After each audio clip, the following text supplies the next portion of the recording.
Humugot ng malalim na hininga si Lloyd bago muling nagsalita. May kaaway ka ba sa bayang ito, Audrey? Kumunot ang noo niya. Anong ibig mong sabihin? Kilala ka ng kung sino man ang pumatay at nagpasok ng aso rito. Paano mo nasabi yan? Tumaas ang tinig niya. We already established that the dog sought refuge in the house and died here. Isa pa, hindi ako magkakaroon ng kaaway dito dahil wala akong maaaring kilala dito sa bayang ito. Ang pinakamatagal kong pananatili dito, 2 buwan. We spent the whole summer here because my grandfather won the mayoral race. Pareho nating hindi na puna nakasulat sa sahig. Malapit doon sa may bintana. Mapula ang vegan tiles, kasing kulay ng dugo. What are you talking about? Bigla siya nakadama ng panlalamig. Nakita niyang may ilang sandaling nagtabili si Lloyd kung sasabihin ba sa kanya o hindi. Pagkuway, ipina siyang kailangan niyang malaman. There was a message on the floor, Audrey. It was written in dog's blood. It says, mamamatay ka, Audrey. Pinanawa ng kulay ang mukha niya. Her stomach knotted. Then she closed her eyes tightly. Mamamatay ka, Audrey? Paulit-ulit naglalaro sa isip niya ang salitang iyon. Mamamatay ka, Audrey. No! No! Fear gripped her that she could hardly breathe. Agad tumayo si Lloyd at nilapitan siya. His arms closed around her. Inakay siya patungo sa silya at iniupo. Pagkatapos ay kumuha ng tubig sa baso at inilapit sa bibig niya. Drink this. Utos nito. Hinawakan niya ang baso sa nanginginig na mga kamay at pinangalahati iyon. It couldn't be true. She said in a voice she did not recognize her own. It could have followed me here. Sa silang nasa kabisera na upo si Lloyd upang makaharap siya nito. Who could have been followed you here, Audrey? Tell me. Now there was anger in his voice. He would kill the bastard who scared her like this. I remembered he said the same thing. Who said the same thing? She bit her trembling lip and after a few seconds confided to him. I'm a doctor, she whispered. Pareho kaming doktor ni Aljon. He is Andre's father and we both work in the same hospital. I'm a reconstructive surgeon but surgical process is basically the same, so I assist in the OR as part of my training. That night, almost a month ago, sandali siyang huminto at tila inaalala sa isip ang nangyari. Was one of my days off from the hospital. Nag-usap kami ni Aljon na manonood ng last full show. May OR siya ng alas 6 at matatapos ng alas 8, kaya ako na nagpunta sa ospital para sunduin siya. Sandali siyang huminto sa pagsasalita. She remembered Aljon laughing at her when she said she wanted to see Spy Kids. Sabi nito pambata lang yun, hindi para sa isang matured at intelihenteng doktor ang katulad niya. Pero nagpilit siya. She said she was Antonio Banderas fan and it didn't matter if the movie was for children. Yung fan siya ni Antonio Banderas ay totoo. Pero hindi naman gano'n ang interes niyang panoorin ng sine. Di lang niya gustong maiwan sa kondo na nag-iisa. Ang house help ay lingguhan kung dumating. At si Luis ay nag-out of town ng araw na iyon kasamang boyfriend nitong si Eric. It was strange. Pero nitong nakalipas na mga buwan, pakiramdam siyang may sumusunod sa kanya. May nagmamasid sa bawat kilos niya. Kahit sa ospital kapag nag-iisa siya sa lounge, yun ang pakiramdam niya. Sinundan yun ng prank call sa tinatanggap niya sa ilang gabi. Walang sinasabi maliban sa marahas na paghinga. Dahilan yon upang papalitan niya ng numero sa telepono niya. Natigil ang pagtawag sa kondo niya but the feeling of being stalked was still there. At nang sabihin niya kay Aljon yun, pinagtawanan lamang siya nito. Paranoia, he said.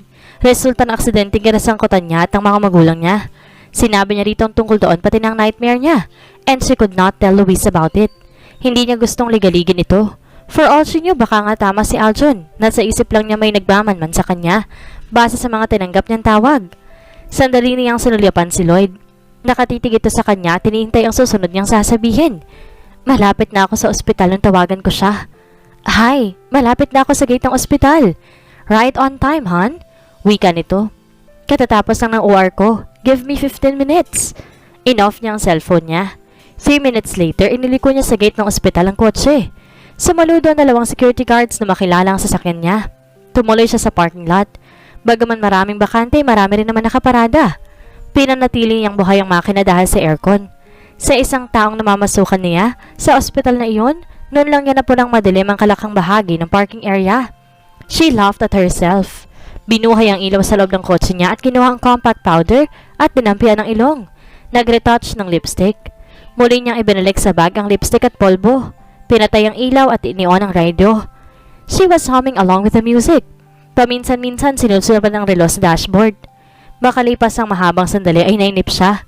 Pinasya niyang pumasok na lamang sa ospital. Kinuha niya ang bag at binuksan ng kotse at lumabas. She was about to lock her car door na may mahagip ang sulok ng mga mata niya. A shadowy figure. Sa isang sandali naisip niyang muling pumasok sa loob ng kotse. Subalit ang dakot na biglang umusbong sa dibdib ay dahilan upang malito siya. Nilingon niya ang gate ng ospital kung saan naroon ang 2 gwardya, subalit malayo iyon at maingay ang mga sasakyan sa Taft Avenue. Bukod sa hindi makikita mga gwardyang kinaroroonan niya, her eyes darted to the hospital entrance, lalong malayo pa, and there was no one in sight. Nang muli niyang ibalik sa anino nito, ang tingin ay ilang hakbang na lamang ang layo nito sa kanya. She panicked, turned and ran. Subalit 3 hakbang pa lamang ang nagagawa niya ng isang tila bakal na kamay ang marahas na pumigil sa braso niya at hatakin siya pabalik. Sapat iyon upang mawalan siya ng panimbang at bumalya siya sa isa sa mga kotseng nakaparada roon. Napaungal siya sa sakit. Tumama ang likod niya sa side mirror at bago pa siya muling makabawi sa nangyari, naroon na ang anino. And to her horror, nakita niyang tumaas ang kamay nito sa ere. Kumislap ang hawak nito sa bahagyang ilaw mula sa malayong poste. "Mamamatay ka, Audrey," he said in a distorted voice. "No!" Pumiyok siya at nang makita niyang pagbaba ng kamay nito, isang malakas na tili ang pinakawalan niya. Kasabay noon ay ang pag-uklo at pagtagilid. Bumaon ang patalim sa kanang bahagi ng dibdib niya. She groaned in pain. Nang muling hugutin ng aninong patalim, napatili siya sa sakit. She could smell her own death hanging around her. "Audrey?" Nabitin sa ere ang kamay ng anino. Nilingon ang pinanggalingan ng tinig. "Aljon, help me!" Si Aljon na hindi na punang patalim na hawak ng anino ay mabilis na sumugod. Audrey cried as she saw the dark shadow turned his weapon to Aljon. Narinig niya ang pagsinghap nito sa hindi inaasahang pangyayari. Pagkatapos, muli siyang binalingan ng anino, subalit wala na rito ang buong pag-iisip niya. Nakita niya ang pagbagsak ni Aljon, ang pagak nitong pagtawag sa pangalan niya. She screamed in terror. Ang paparating na sasakyan na naging dahilan upang makaligtas ako. And Aljon, he died in my arms. Pagtatapos niya ng kwento, butil-butil ang pawis ang noon niya at nanunuyo ang lalamunan niya. Muli niyang inabot ang basa sa tubig at inubos iyon. Ano nangyari? I mean, may natukoy ba ang mga pulis? What about fingerprints? Umiling siya.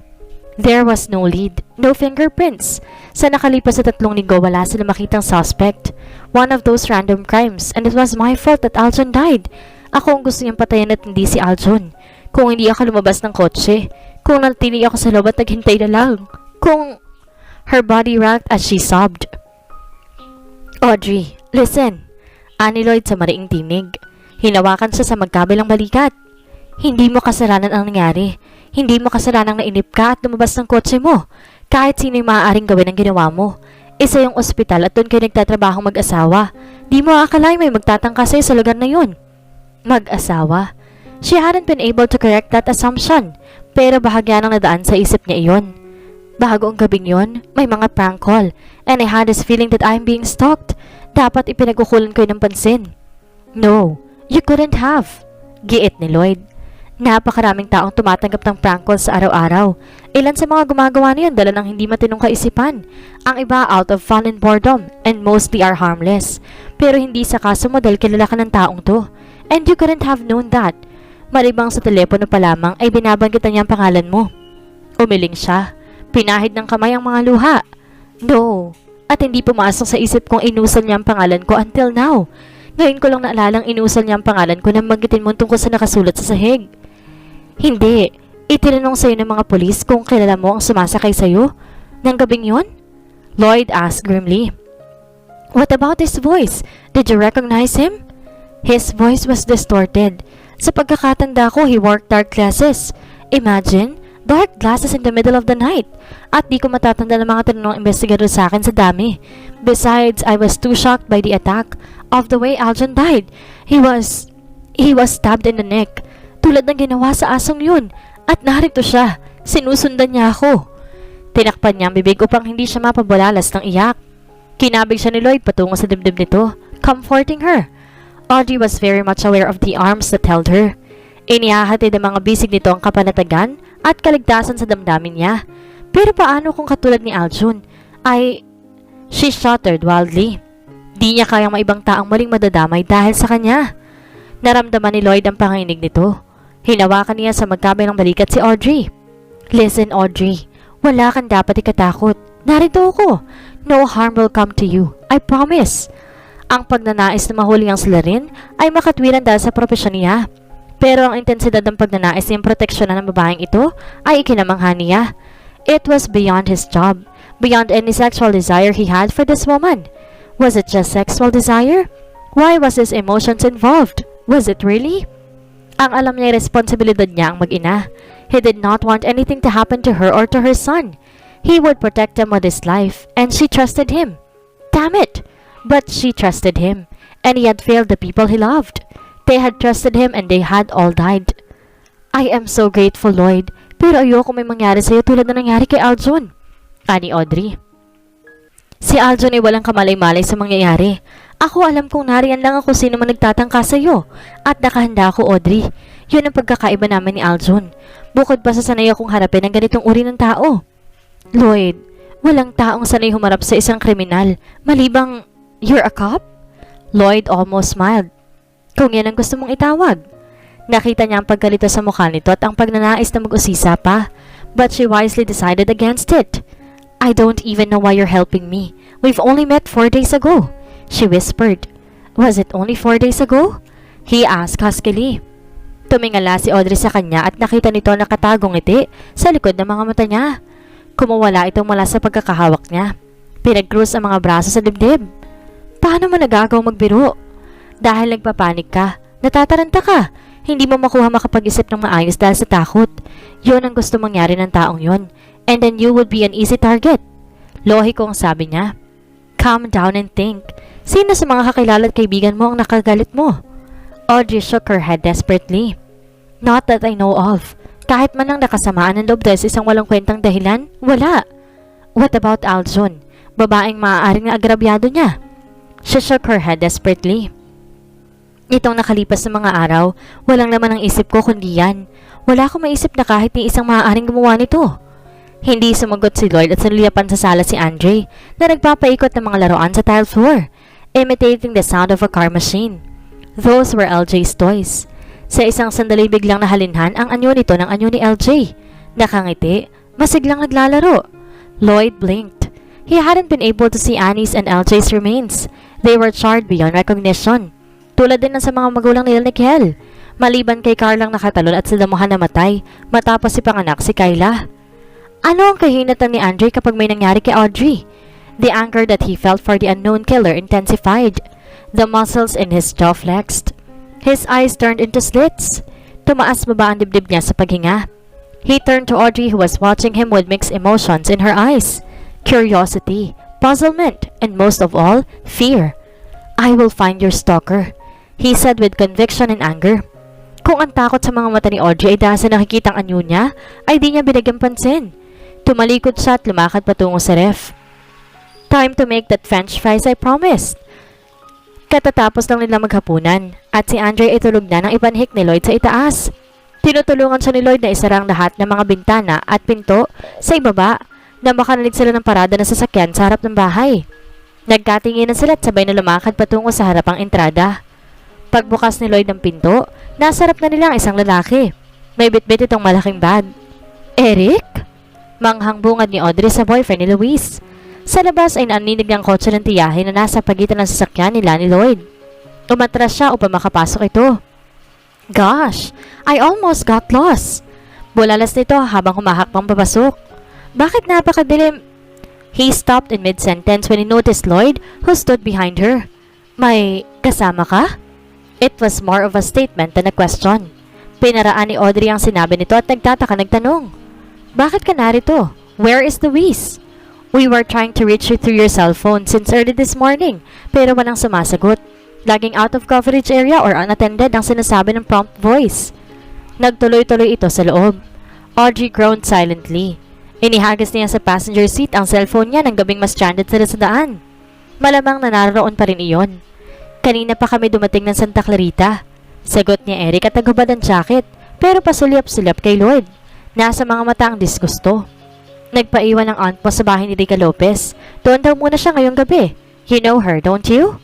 Tumango siya. I'm sure it was out of politeness that Rica asked me to stay. Patuloy ni Eric. Ipinasya kong mauna na lamang dito. Hinayo ng mga mata nito ang lamparang nasa center table. Brown out ba? May ilaw sa dinadaanan ko ah. Sarkastikong sabi nito at muling sinulyapan si Lloyd. Bago binalik ang nang-uuring tingin sa kanya. Dumating ba ako sa maling tiyempo? Tama bang isipin kong baseless ang pag-aalaga ni Luis na sumunod kami rito? Audrey was glad of the darkness. Natitiyak niyang namumula siya sa walang pakundangang pagtatanong nito. Bukod pa roon kahit papaano'y nakadama siya ng guilt sa mga sinabi nito. Nilinganan si Lloyd na natiling hindi kumikibo at madalim kaya hindi niya makita ang ekspresyon ng mukha nito sa pagkakatitig kay Eric. Though Lloyd was taller, Eric was muscular, the Arnold Schwarzenegger type. Naging runner-up ito sa Mr. Philippines contest years ago at bodybuilder instructor ang trabaho sa Maynila. Ang slimming salon na pinupunta ni Luis, katabi lamang ng gym nito. Doon nagkakilalang dalawa. Luis said she and Eric hit it off immediately. Isang taon na rin magkasinta ng dalawa at ayon sa tiyahin ay nababanggit na ni Eric ang salitang kasal. He was 39, kasing edad ng tiyahin niya. Hindi nabanggit ni Luis na may kasama kang uuwi rito sa Santa Clarita. Untag nito. It's a long story, Eric. Anyway, this is Lloyd. Lloyd Montilla. He is my friend. Lloyd, this is Eric Gomez. I'm almost family. Eric supplied in a hostile voice. Ni hindi ito naglahad ng kamay. Hindi rin naman nagabalang iabot ni Lloyd ang kamay rito. Magtatagal ka ba? Karugtong na tanong ni Eric na nagpasinghap kay Audrey. I will be spending the night in this house, Lloyd said tauntingly. Do you have a problem with that? Bago pa makasagot si Eric ay malakas na tumikim si Audrey upang pawiin ang tensyon. Okay guys, I think Andre and I will be very safe now that I have two macho men to watch over me tonight. Her tone was dry. Lumakad sa patungo sa mesa at tinampot ang lampara at pumanhik sa hagdan. Halina kayo sa itaas at ihahanda ko ng mga salid ninyo. Humabol sa hagdanan si Eric. Audrey, what's going on? Who is this guy? Pabulong nitong tanong. At bakit lampara ang gamit mo? Lloyd is my friend. Mariing sabi niya tuloy-tuloy sa pagbanhik. Si Lloyd ay naiwan at nagsasara ng pinto. Tulad ninyo ni Luis, nag-aalala rin siya nag-iisa lang ako rito. She was sarcastic. At tumating ako rito walang kuryente. So I buried it for a day or two. Saan mo siya nakilala? Days ago you... Tumaas sa mga kilay niya. For so me, one who is living permissively, you amaze me, Eric. Ibig bang sabihin niya, ninaamin mo sa akin na nasa isip ko kung bakit may kasama ka rito? Walang dapat aminin. For goodness sake, kung sakali man at may katotohanan niyang nasa utak mo, it's none of your business. Binuksan niya ang pinto sa silid na nasa dulo ng pasilyo. 4 ang silid sa bahay na iyon. Ibinigay niya kay Lloyd ang silid ng lolo niya na nasa tapat ng silid niya. Pinili na niyang manatili sa silid ng mga magulang niya kaysa lumipat sa silid na inookupa niya sa tuwing nagbabakasyon sila roon. Mas malaki ang kama sa silid ng mga magulang at kaya silang dalawa ni Andre. Ibinigay niya ang tulong silid pagkatapos ng isa pang silid na ipinapagamit niya kay Luis. Anyway, pagdating ng tiyahin, mananatili din namang bakante ang kabilang silid. She thought dryly. Audrey, I'm only concerned at natitiyak kung ganoon din ang ramdaman ni Luis sa sandaling malaman ito. Well, thank you, she said half sincerely. But I'm 28, Eric, not 8, and this is your room. Bahala ka na maghanap ng bedding sa cabinet. You are certainly tired from the long hours drive, so good night. Ibinigay niya rito ang lampara. Padabog na inihagis ni Eric ang malaking bag sa loob ng silid. Nasa kalagitnaan na siya ng pasilyo na marinig ang banayad na pagsara ng pinto. She sighed. Ang desisyon ng tiyahin at ni Eric na umuwi ng Santa Clarita ay biglaan. Ni hindi nagpapakita ng interes si Luis na umuwi rito. Subalit si Eric kilala niyang mahilig sa countryside. Ito marahil ang nag-impluwensya kay Luis na umuwi ng Santa Clarita. Malapit na siya sa silid niya na makita niyang nakatayo sa may malapit sa pinto si Lloyd. Hindi mo nabanggit kanina kung sino si Eric. He whispered in that soft and raspy voice. He is my aunt's fiancé. Bahagya ito nag-relax sa pagkakasandal. Do you want me to leave now that you have company? Do you want to leave? She countered. No. She smiled. Then I don't want you to leave either. Good night, Lloyd. Pagkasabi niyon, binuksan niya ang pinto ng silid at pumasok. Nakatayo pa si Lloyd sa labas nang ilapat niya pa sarang pinto. Alas 9:30 ng gabi, subalit nanatiling gising si Audrey. Pinakikiramdaman niya ang patak ng ulan sa bubong. Ang palapa ng niyog na humahampas sa bintana ng kapis, dala ng lumalakas na hangin. She had racked her brain trying to think who would want to kill her and why. Maliban kay Randy, nagkaroon siya ng 2 boyfriend na nasa medical proper siya. Sa 2 iyon, sa kanya nagmula ang breakup. At alam niyang nung panahong iyon ay masama ang loob sa kanya ng mga ito. But both were happily married right now. At kahit pa marahil maligaya ang buhay may asawa ng mga ito, di siya maniniwalang may kakayahan ng alinman sa 2 ex-boyfriend niya ng ganoong kasamaan. Nasa ganun siyang pag-iisip na isang malakas na hangin ang umampas sa bintana at biglang sumara iyon kasabay ng pagkamatay ng lampara. Kumalat din ang dilim sa buong paligid. Napabangon siyang bigla. Pinakiramdaman niya si Andre kung nagising at nang matiyak na tulog pa rin to, tumayo at lumabas ng silid upang makasindi kay Lloyd. Umaasang hindi pa ito tulog. Wala pang 1 oras mula na magsipasok silang lahat sa silid. Kinuha niya ang lampara at tumabas. Madilim ang buong pasilyo. Sa silid ng lola niya natanaw niyang hindi gaano nakalapat ang pinto sa silid ni Lloyd at maliwanag. Tinawid niya ang madilim na pasilyo patungo sa kabilang silid. Marahan siyang kumatok kasabay ng pagsilip sa nakabukas na pinto. Nakadapa ito ng paharang sa gitna ng kama. One side of his face turned towards her. Hindi marahil ito naririnig ang katok niya dahil hindi ito tumitingin sa pinto. Instead, she heard him give a muffled curse. His face had turned into a rigid mask and his lips had compressed into a thin, tight line. Ang mga kamay nito'y mahigpit na nakadaklot sa sapin sa kama. Lloyd? Tawag niya. Nakakunot ang noo. Bigla itong bumangon. Audrey? Usal nito, then he exclaimed sharply and then sucked a hissing breath of air through his teeth. Pagkatapos ay marin itong ipidikit ng mahigpit ang mga mata. Audrey realized he was in agony. She had seen patients being swamped with pain at ilang sandaling nanatili sa ganoong ayos si Lloyd as if waiting for the worst to pass. Napabilis ang pasok niya sa loob ng silid. Humakbang siya palapit sa gilid ng kama. Are you alright? Lloyd, what's going on? You are in pain. Walang anuman to. Unti-unti nitong ibinabalik ang sarili sa pagkakahiga, clenching his teeth at the same time. Bakit ka narito? Niiko niyang hawak na lampara at pinatong sa side table. Katabi na may sinding ilawan ito. Namatay ang ilaw ko na isara ng hangin ng bintana ng silid. Makikisindi sana ako. She explained, pagkaway na upo sa gilid ng kama. I could see you are in pain, Lloyd. Tell me, I'm a doctor. A plastic sur... Don't be stupid. Agap niya. For the first time since the attack, she felt like a doctor. Sounded like a doctor. You probably don't want to see your grimace, groan, and shift around, but it's too late for that. So cut the matches stuff and tell me what's wrong. May sinabi si Manang Vicky tungkol sa pinsala mo sa likod. Ano ba nangyari? Ilang sandaling nag-atubili si Lloyd kung sasabihin sa kanya kung anong meron sa likod nito. Pagkatapos ay huminga ng malalim. Sa isang construction site, aksidenteng tinamaan ng debris ang likod ko. Debris? Sa kapiraso at di malinaw na detalye, sinabi nito sa kanya kung paano napinsala ang likod nito, kasama ng wala sa panahong pagpapatanggal ito ng cast. She would have asked for more pero napunan na niyang hindi na ito gustong magpaliwanag pa. What about painkillers? Wala ka bang... I don't want to be addicted to drugs.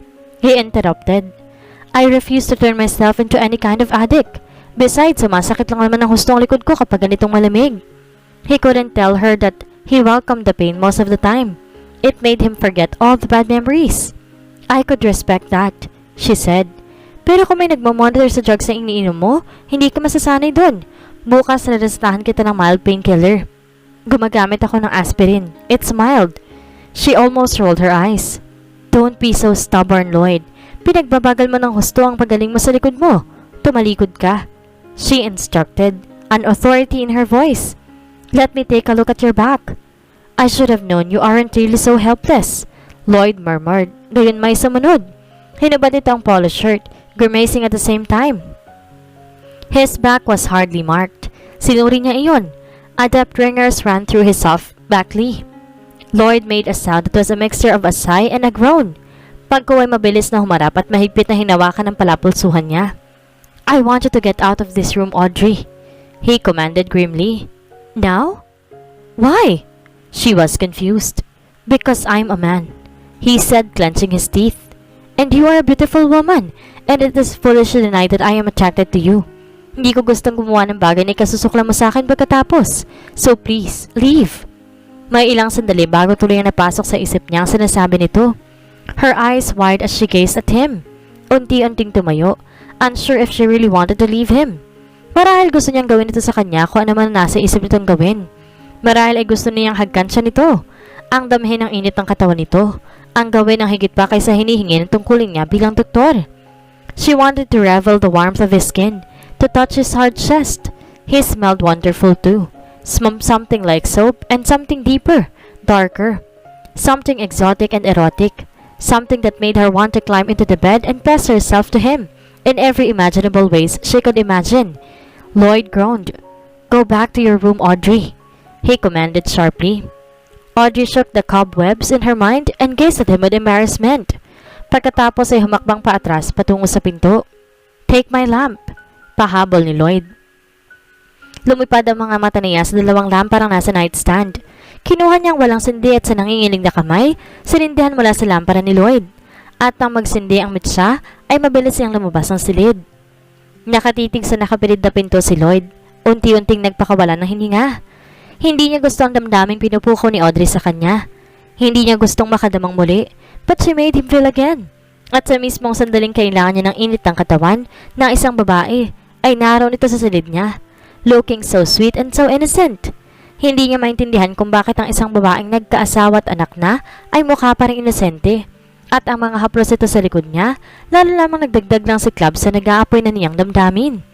And the desire he saw in her eyes mirrored on his own, and it took superhuman control not to take her in his arms.